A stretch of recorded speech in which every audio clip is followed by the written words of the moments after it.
ॐ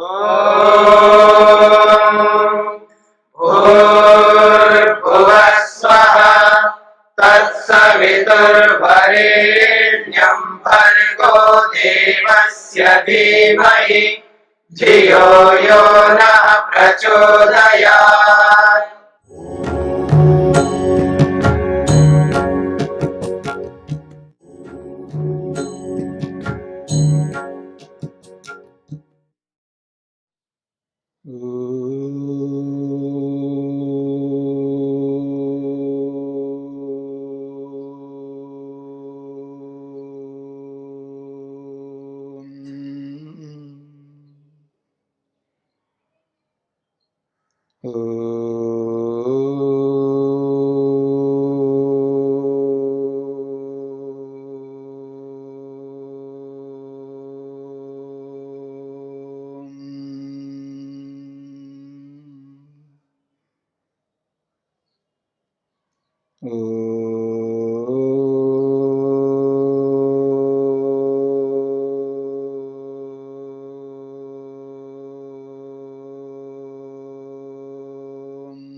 प्राणायाम की चर्चा में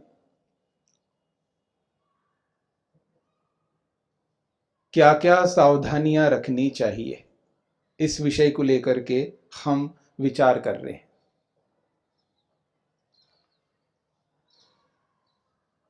प्राणायाम करने वाले व्यक्ति को ऋतु का भी ध्यान रखना होता है। कौन सी ऋतु चल रही है,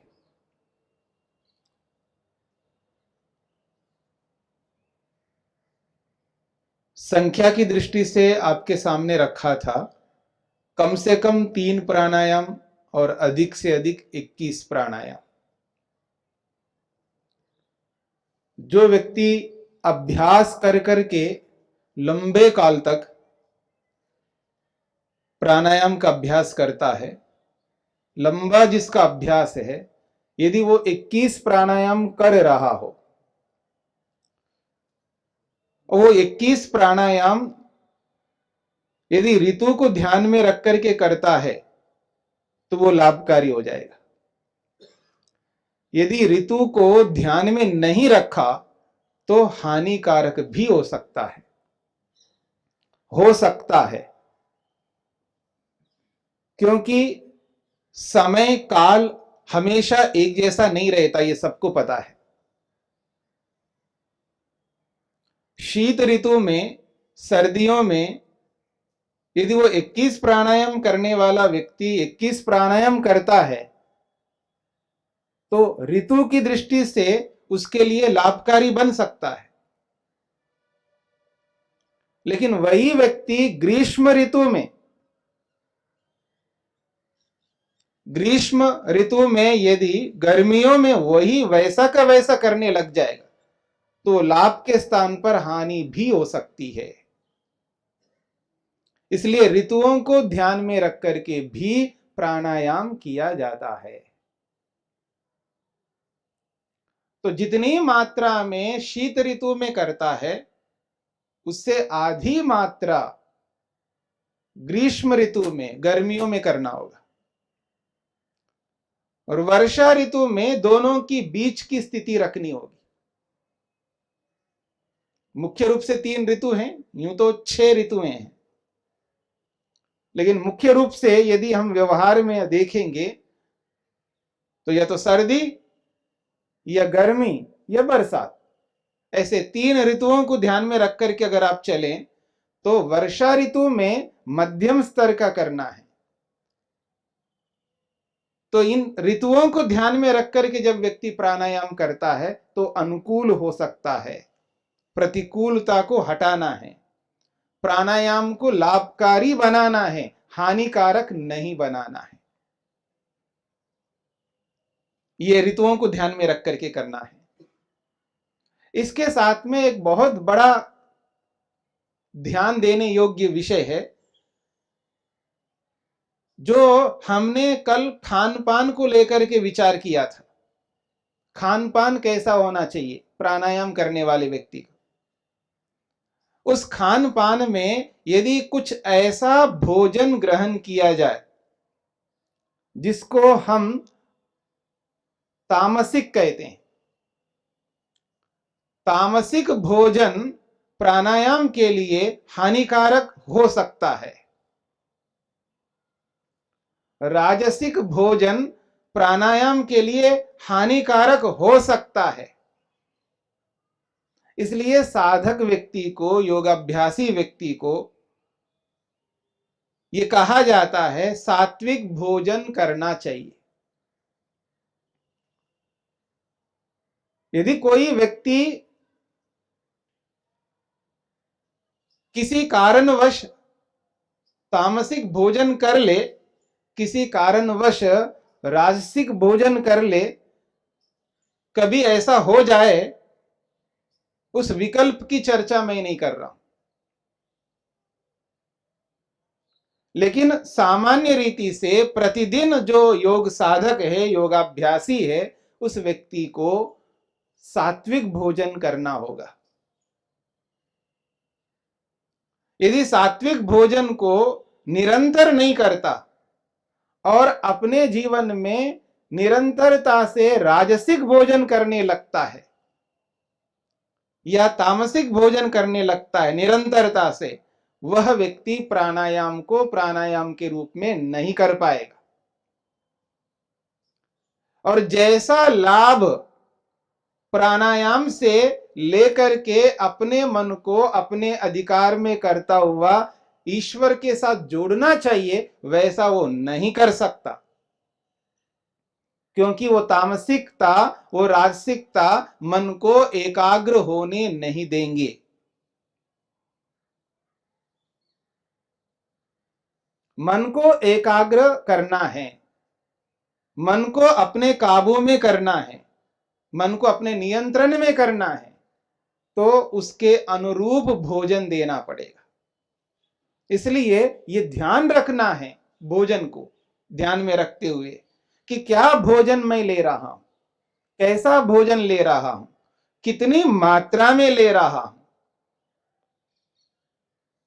बहुत सारी बातें हैं। सात्विक भोजन भी वो तामसिक बन सकता है। यदि सात्विक भोजन को अधिक मात्रा में ले लिया जाए, आवश्यकता से अधिक ले लिया जाए, लोभ से ले लिया जाए, मेरी बात को समझना, आवश्यकता से अधिक मात्रा में लिया जाए, लोभ से लिया जाए, वही सात्विक भोजन तामसिक बन जाएगा। इसलिए इन सब बातों को ध्यान में रखते हुए भोजन ग्रहण करना होगा। प्राणायाम के अनुरूप भोजन ग्रहण करना पड़ेगा, तब शरीर प्राणायाम के अनुरूप बनेगा, तब ये प्राणों को रोकते हैं, तब हमारा मन अपने नियंत्रण में आ जाएगा और उस नियंत्रित मन को ईश्वर में लगाने में बहुत सरलता हो जाएगी। और इसके साथ साथ एक और है जिस पर ध्यान देना चाहिए और विशेषकर साधकों को भी देना चाहिए। मादक द्रव्य, मद को उत्पन्न करने वाले द्रव्य, नशा को उत्पन्न करने वाले द्रव्य, वो जो नशा है अधिक मात्रा में आ रही हो या कम मात्रा में हो, नशा तो नशा है।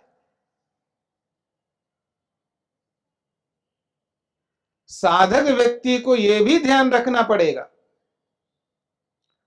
साधक व्यक्ति को यह भी ध्यान रखना पड़ेगा, मैं ऐसा द्रव्य का सेवन ना करूं जिससे वो नशा को उत्पन्न करे, वो स्लो के रूप में या हाई के रूप में, कम मात्रा में हो या अधिक मात्रा में हो, पर मादक द्रव्य तो मादक द्रव्य ही होता है।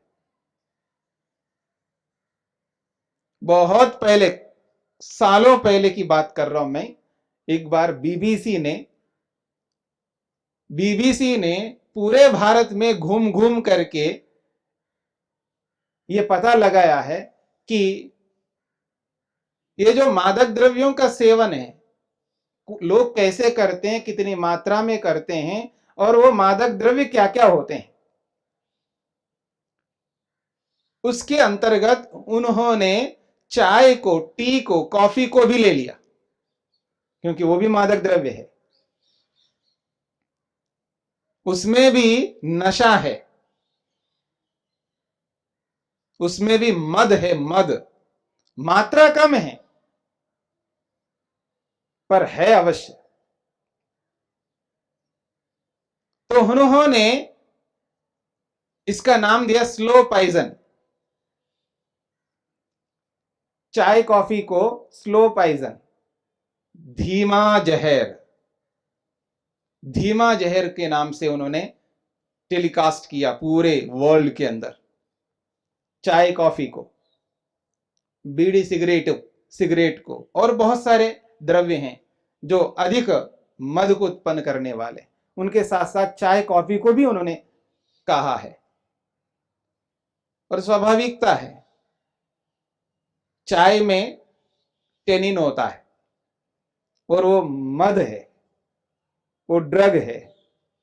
कॉफी में कॉफीन होता है, समझने वाले को पता है, जानने वालों को पता है। तो कोई भी मद को उत्पन्न करने वाला द्रव्य हो, वो यदि साधक सेवन करता है, योगाभ्यासी सेवन करता है, वो धीमी गति से धीरे धीरे बुद्धि को वो लुंठित करता है।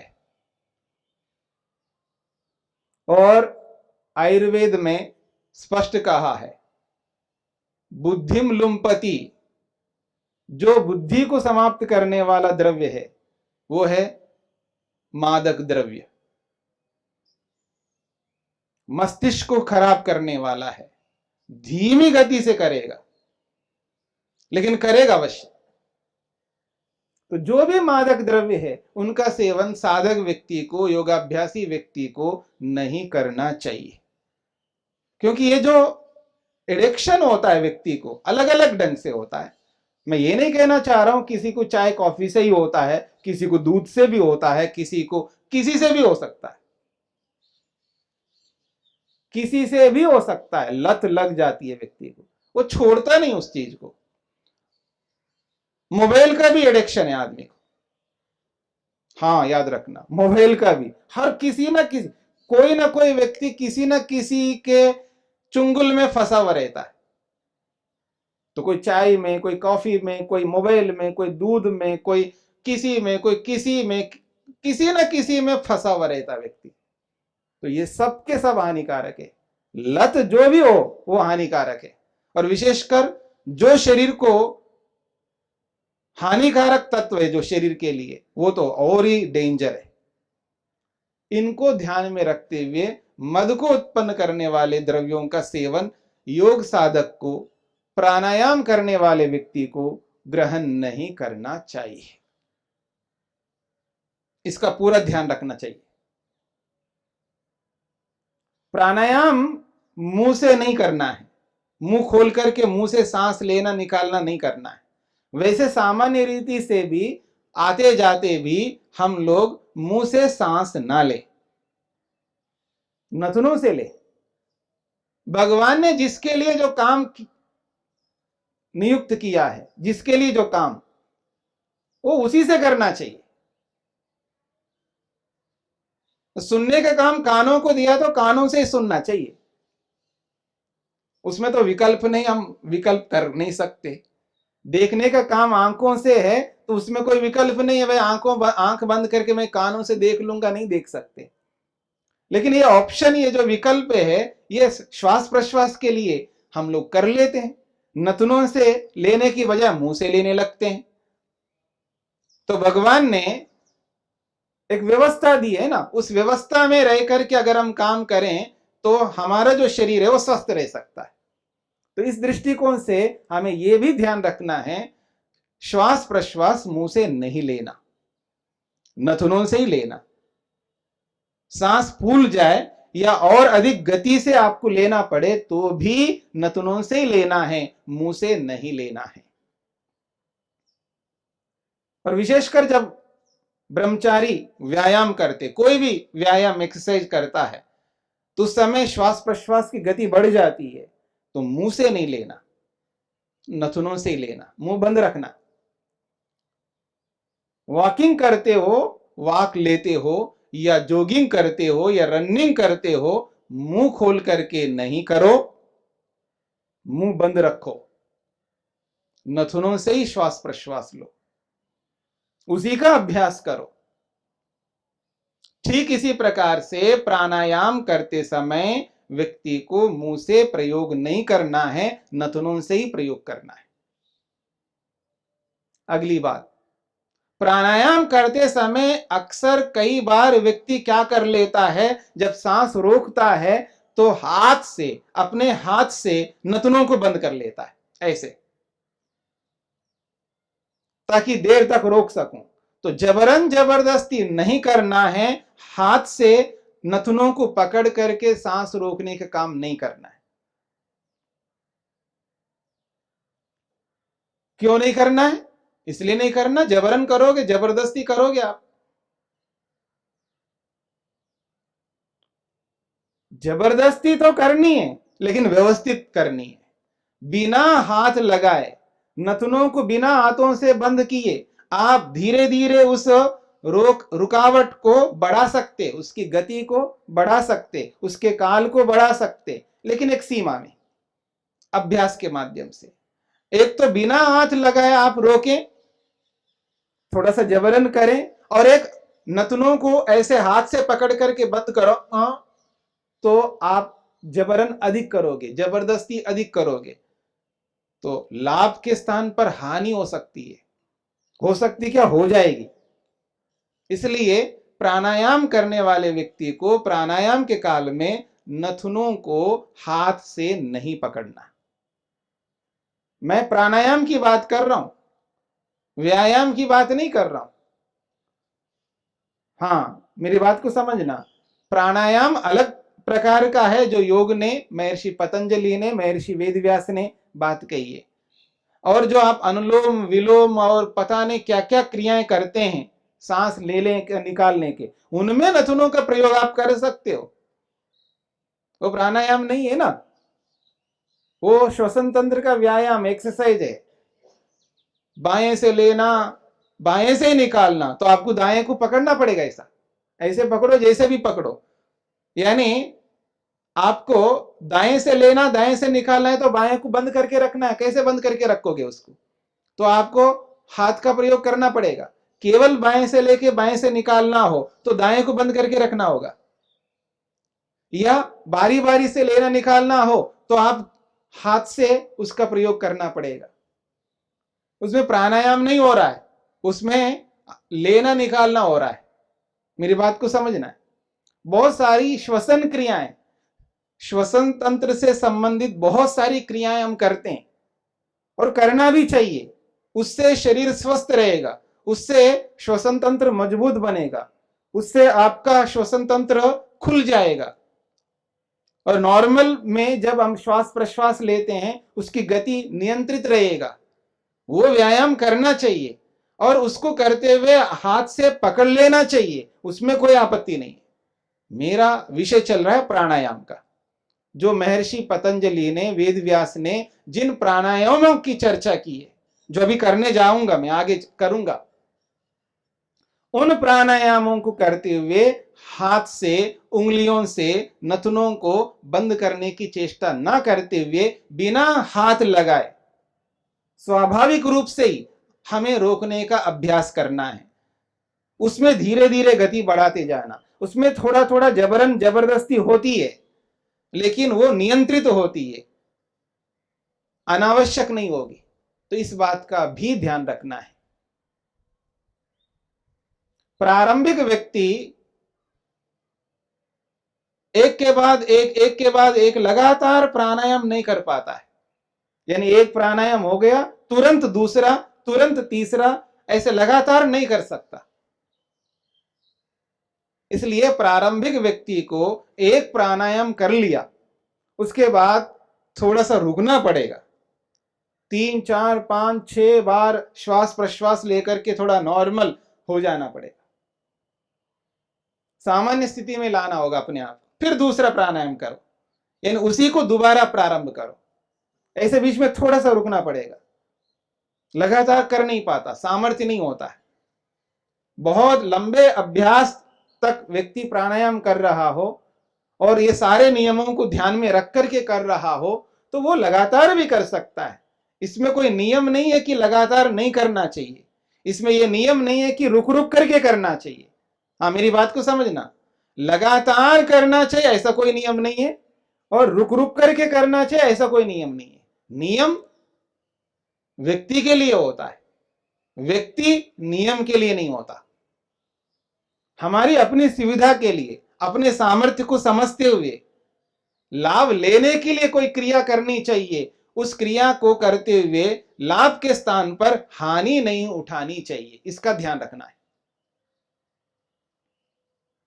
तो प्रारंभिक व्यक्ति लगातार नहीं कर पाता, यदि कर लेता है इसमें तो कोई आपत्ति नहीं है, लेकिन कर नहीं पाता तो क्या करे, तो बीच में रोक ले। एक प्राणायाम करने के बाद 3, 4, 5, 6, 7 जितना भी हो श्वास प्रश्वास लेकर के सामान्य हो जाए, जितने श्वास प्रश्वास लेकर के सामान्य हो सकता है उतना लेके फिर दोबारा उसी प्राणायाम को दूसरी बार प्रारंभ करेगा, फिर ऐसा ही तीसरी बार प्रारंभ करेगा। तो प्रारंभिक व्यक्ति रुक रुक करके कर सकता है और लंबे काल से करने वाला जो अभ्यासी है वो बिना रुके भी लगातार कर सकता है, इसका ध्यान रखना है। एक और विशेष बात, ये योग है, याद रखना, योग। दुनिया में कोई भी विद्या हो, कोई भी, चाहे वो भौतिक विद्या हो या वो आध्यात्मिक विद्या हो, कोई भी विद्या हो, विद्या विद्या होती है और विद्या देने वाले से विद्या आती है। मेरी बात को समझना, विद्या तो विद्या ही होती है, चाहे वो भौतिक विद्या हो चाहे वो आध्यात्मिक विद्या हो, और विद्या हमेशा विद्या देने वाले से ही आती है। इसलिए प्राणायाम भी एक विद्या है, महत्वपूर्ण विद्या है, योग विद्या है। इसको बिना विद्या देने वाले के नहीं आ सकती है। इसलिए किसी अध्यापक से, प्राणायाम को जानने वाले किसी विशेष व्यक्ति से, उस विषय में जो कुशल एक्सपर्ट हो, प्राणायाम करने वाला जानकार हो, ऐसे जानकार अध्यापक से सीख करके प्राणायाम करना चाहिए, अपने आप नहीं करना चाहिए। अपने आप करने से उसमें हानि हो सकती है, ना हो तो बहुत अच्छी बात है। साक्षात किसी अध्यापक से सीखे, ये आजकल तो साधन बहुत हो गए हैं, टीवी के माध्यम से भी सीखता है व्यक्ति, पर व्यक्ति व्यक्ति के सामने अगर बैठ करके आप सीखेंगे तो उसमें ज्यादा अधिक उन्नति होगी और शीघ्रता से सीखेंगे और अपनी त्रुटियों को जान पाओगे, क्योंकि अपनी त्रुटियों को जानना अनिवार्य है। कहां त्रुटि हो रही है उस त्रुटि को देखने वाला होना चाहिए, कहां गलती हो रही है, कहां ठीक हो रहा है, कहां कैसा हो रहा है, तो उस प्राणायाम को सिखाने वाला जो कोई भी शिक्षक होगा, कुशल व्यक्ति होगा, उस व्यक्ति से सीखना चाहिए और सीख करके प्राणायाम करना चाहिए। तो अध्यापक से ही विद्या आती है, तो इस बात का भी ध्यान रखना चाहिए। एक और बात, जब प्राणायाम व्यक्ति करता है तो केवल प्राणायाम नहीं करना है, प्राणायाम के साथ में अपने मन को किसी न किसी में लगाना है। प्राणायाम के काल में मन को किसी ऐसे विषय में लगाना है जिससे हम अपने लक्ष्य की ओर आगे बढ़ सके। तो किस में लगाएं? भगवान में लगाएंगे और किस में लगाएंगे? ईश्वर में लगाएंगे मन को, अथवा यूं कहूं मैं, प्राणायाम करते समय अपने मन को ईश्वर के किसी न किसी गुण में लगाएंगे। तो जैसे कि प्राणायाम मंत्र है, उस मंत्र में जो शब्द हैं, उन शब्दों से जिस ईश्वर के गुणों का वर्णन हो रहा है, उन गुणों में अपने मन को लगाना है जब प्राणायाम हो रहा हो। या ओम में लगाओ, ओम के अर्थ में मन को लगाओ, ये गायत्री मंत्र में मन को लगाओ। अथवा कोई ये समझता है ये प्राणायाम है, प्राणों को अपने वश में करना है, प्राणों को अपने वश में करके मृत्यु को जीतना है, मृत्युंजय बनना है, तो महामृत्युंजय मंत्र में मन को लगाना है। उस मंत्र में जो शब्द है, उन शब्दों का जो अर्थ है, उस अर्थ में मन को लगाना है। तो प्राणायाम के मंत्रों को बोले प्राणायाम करते समय, और उन मंत्रों के जो शब्द है, उन शब्दों से ईश्वर के जिन गुणों की चर्चा हो रही है, उन गुणों को सामने लाते हुए उन गुणों में अपने मन को लगाए। गायत्री मंत्र के माध्यम से ईश्वर के गुणों में मन को लगाए। त्रयंबकम यजामहे, इस मंत्र के शब्दों में जो ईश्वर के गुणों का वर्णन किया है, उन गुणों में अपने मन को लगाए। मन को खाली नहीं रखना, खाली वैसे नहीं रहता है।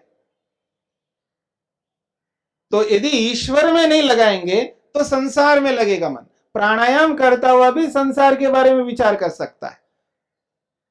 सांसें रोका है, अरे उसको मेरे को पैसे देना था, वो आ गया नहीं आया, उसमें लगा सकता है। याद रखना, उसको एक बात कहनी थी, मैंने कह दिया अथवा नहीं कहा, उसको भेजा तो था कुछ कह करके, ये बात कही है नहीं कही, ये भी सोचने लग जाएगा। वहां पर कुछ भी सोचने लगेगा मन में, कुछ भी नहीं सोचना है। इसलिए मन को ईश्वर में लगाना, ईश्वर के गुणों में लगाना। और ईश्वर के गुणों में लगाने की एक प्रक्रिया भी है, और उस प्रक्रिया के माध्यम से अगर हम लगाते हैं तो आसानी से मन लग जाएगा। एक बहुत सरल उपाय है अपने मन को ईश्वर में लगाने का। जिन प्राणों को हम ले रहे हैं और निकाल रहे हैं ना प्राणायाम के माध्यम से, प्राणों को बाहर निकाल के बाहर रोक रहे हैं, या प्राणों को बाहर से अंदर लेकर के अंदर रोक रहे हैं। जब प्राणों को रोक लिया जाता है तो अपने मन को आसानी से दोनों नथनों के मध्य में लगा लो। दोनों नथनों के बीच में यहां पर मन को लगाइए। प्राणायाम जब प्रारंभ करने लग जाओ तो अपने मन को एक जगह पर रखना है, धारणा बनानी है। तो अपने मन को दोनों नथनों के बीच में यहां पर मन को एकाग्र करो, यहां पर मन को टिकाओ। दोनों नथनों के बीच में जो स्पेस है, एक दीवार सा है, वहां पर मन को लगा दीजिएगा। और लगा करके अंदर जाते हुए प्राण को, बाहर निकलते हुए प्राण को अनुभव करो। जो इनहेल एक्सहेल हो रहा है, श्वास प्रश्वास जो चल रहा है, उसमें अनुभव करो, हाँ सांस अंदर जा रहा है, हाँ प्राण बाहर निकल रहा है। दोनों नथनों के बीच में जब मन को लगाएंगे और अंदर जाते हुए प्राण को, बाहर निकलते हुए प्राण को मन से अनुभव करेंगे, तो किसको अनुभव करेंगे? प्राणों को अनुभव करेंगे। तो प्राणों को अनुभव करो, मन वहीं पर लगा रहेगा, इधर उधर नहीं जाएगा।